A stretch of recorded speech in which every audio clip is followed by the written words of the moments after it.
welcome back to another video. My name is Jill and today I'm going to be talking about all of the books that I've gotten recently in my final book haul of 2020. This was originally supposed to be like a kind of Christmas book haul because I did get like 99% of these books for Christmas, but you know, I just wasn't feeling the filming vibes around Christmas time, and so I've waited a couple days and that's why you're seeing this a little bit late. But most of these are going to be books that I got from my mom for Christmas, but I do have a couple that I just bought for myself. I thought that I would include it in this haul as well. So yeah, I made a list and my mom is such an angel. She got so many books off of that list for me. So the first book that I bought for myself is The Dragon Republic by R.F. Kuang, and this is the second book in the Poppy War trilogy, and I wanted to order the UK version of it because I had happened to get the UK version of the Poppy War, which is the first book, and I wanted my books to match, so I decided to order this off of the book depository. I read the Poppy War earlier this month, which you will see in my December wrap-up whenever I get around to that, but I really loved it and I knew that I had to continue on with this series. The first one, The Poppy War, follows a girl named Rin, and the first half of the book she's able to get into this really prestigious military academy. Even though she comes from like a non-privileged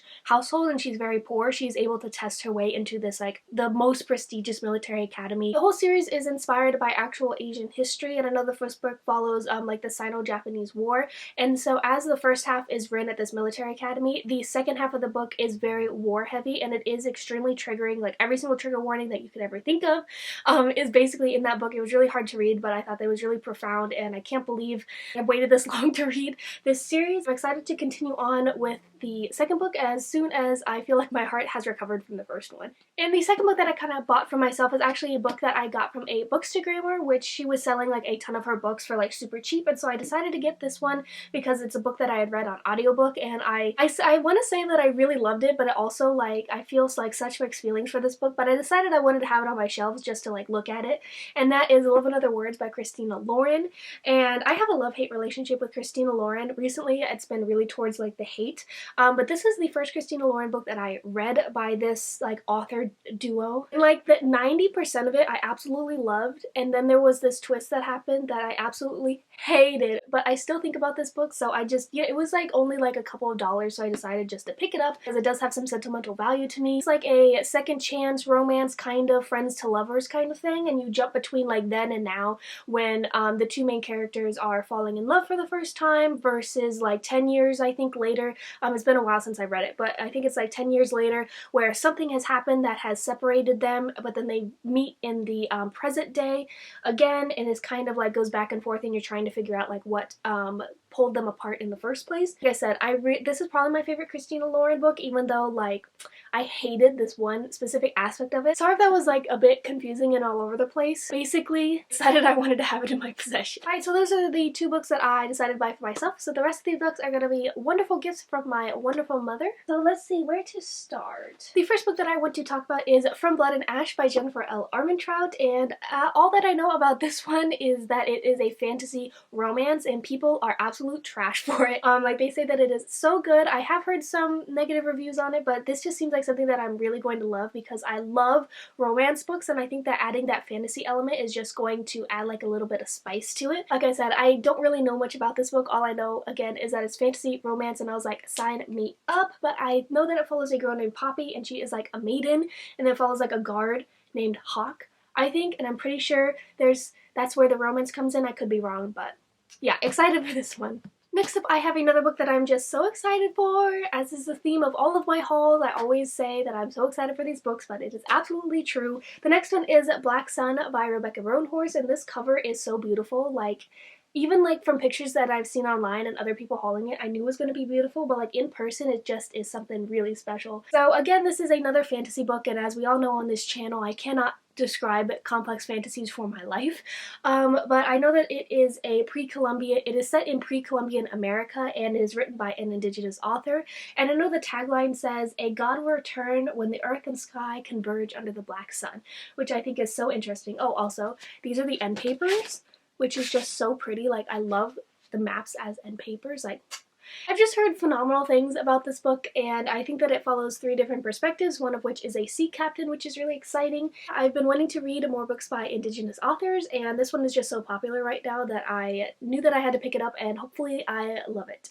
Next, I have Gods of Jade and Shadow by Silvia Moreno-Garcia. If this author sounds familiar, she is the same person that wrote Mexican Gothic, which I personally have no interest in because I'm not a horror person, but I know that was like really sweeping the booktubes like around Halloween. This is a Mexican folklore inspired fantasy, and I know that Joel from Fictional Fates read this and said that it was really interesting. So this follows a girl named Cassiopeia, and she accidentally opens this box which releases the Mayan god of death. So once again, we have gods interacting with humans. That seems to be the theme for this video. This also takes place in the 1920s, which I didn't know until I just looked at the back of the book. So yeah, it just sounds like this world is going to be very rich and beautiful, and I cannot wait to dive in. Next, I have These Violet Delights by Chloe Gong. Again, this is another one that I feel like has been all over my feeds lately, and this is a retelling of Romeo and Juliet that takes place during the 1920s Shanghai. So it's kind of an Asian-inspired Romeo and Juliet,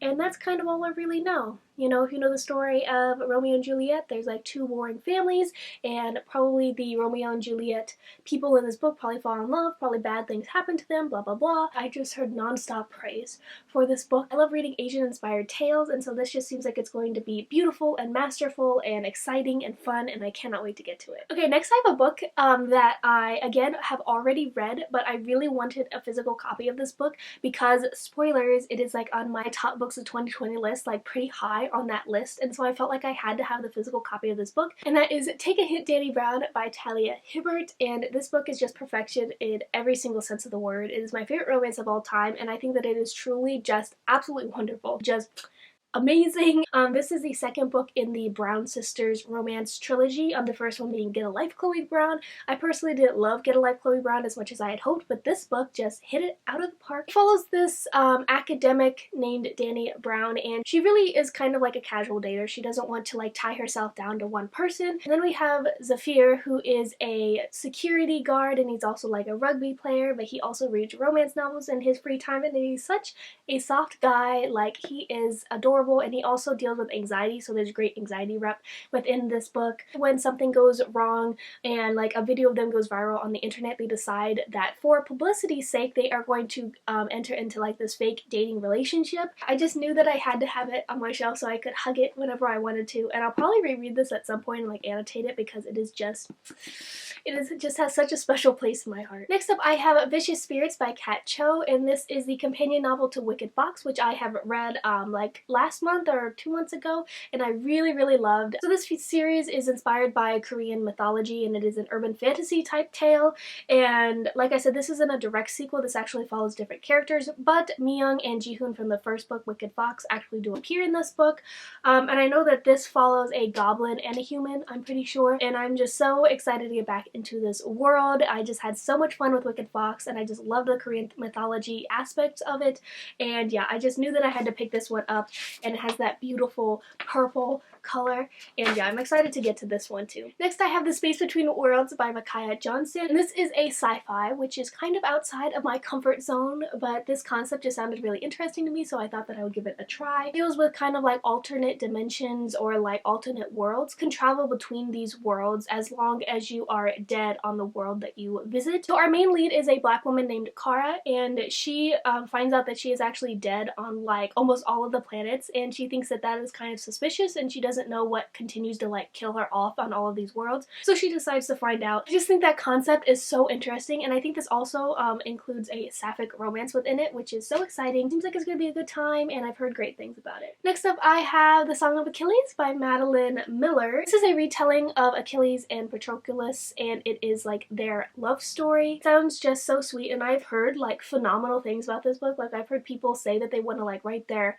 dissertations and their theses for college on this book, which like blows my mind. I've seen like some quotes from this book on the internet. As someone who has like a large background in Greek and Roman mythology, at my high school I actually took 5 years of Latin and 2 years of ancient Greek, and our entire like curriculum was surrounding like Latin and the Greek myths and stuff like that, and so I'm very familiar with all of this type stuff, so I think that it's going to be really interesting. I tried to listen to this on audiobook, but I found that even though I had that background, that the names and like like everything was just too overwhelming to listen to on audio, so I returned the audiobook to the library and I decided to pick up the physical copy, or I decided to ask for the physical copy for Christmas, and hopefully I will really enjoy it. Next I have a book that is kind of an oddball. Like, I haven't seen a bunch of people talk about this, but I put this on my TBR like when I saw like a specific person talking about it. I don't remember who. Library of the Unwritten, if I can speak, by AJ Hackwith. I know that this is like super interesting. First off, like, it follows a library, which I love books about books. There's just something so intriguing about books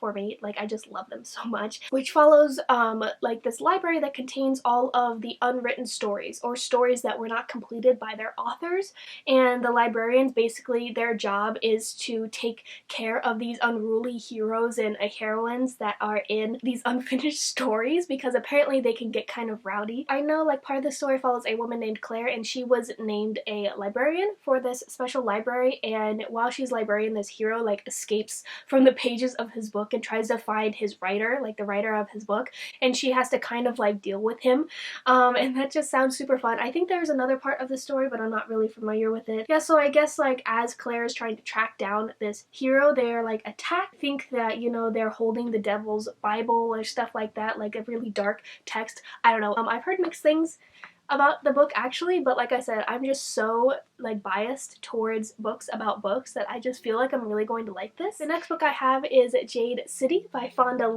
This is another sort of Asian inspired fantasy story. It follows, I think, 2 or multiple crime families. In Jade, it kind of gives people like superpowers, I guess, in a way. I guess everything is turned on its head when a new drug enters the market, which allows like everyday people to consume jade, because before it was only like the privileged people who could consume it.